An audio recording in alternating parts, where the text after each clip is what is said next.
Et nous commençons avec le Mali. Chartidia, nouvelle attaque des terroristes du groupe de soutien à l'islam et aux musulmans dans le centre du pays. L'armée a subi plusieurs attaques sur Nata ce week-end. La principale a visé la localité de Boulikessi, dans le centre du pays. Le Génine, le groupe de soutien à l'islam et aux musulmans liés à Al-Qaïda, a revendiqué la prise de contrôle d'une caserne dans cette localité. Sur un autre front, cette fois-ci dans le sud du pays, les djihadistes sont aussi mis en difficulté. L'armée malienne grâce à des engins explosifs. Plusieurs victimes militaires ont été signalées. Direction la RDC à présent avec de nouveaux affrontements entre l'armée congolaise et les hommes armés qui ont éclaté en milieu de semaine dernière dans les environs de Nyamamba. Ces hommes armés relèveraient de la Convention révolutionnaire populaire, le CRP, un nouveau groupe politico-militaire fondé par Thomas Lubanga.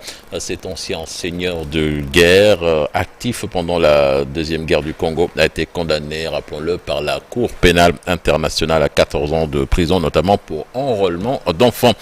En Pologne, le candidat nationaliste conservateur Karol Nawrocki a remporté l'élection présidentielle polonaise avec 50,89% des voix contre le maire libéral de Varsovie, Rafael Trzaskowski, selon les résultats officiels publiés ce lundi, infligeant un coup majeur au gouvernement pro-européen du pays.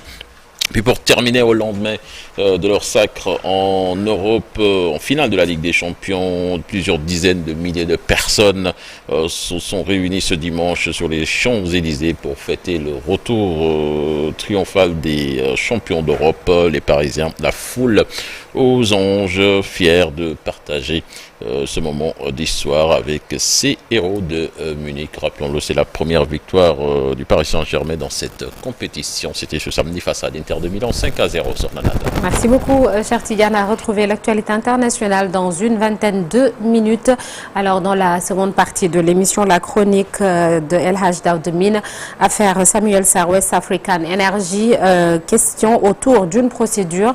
Ce sera tout à l'heure donc. Et notre invité, c'est lundi Amadou Dikalba, président de l'association des éleveurs sans voix. Il sera avec nous aux alentours de 8h45. Tout de suite, la une des journaux parus ce lundi.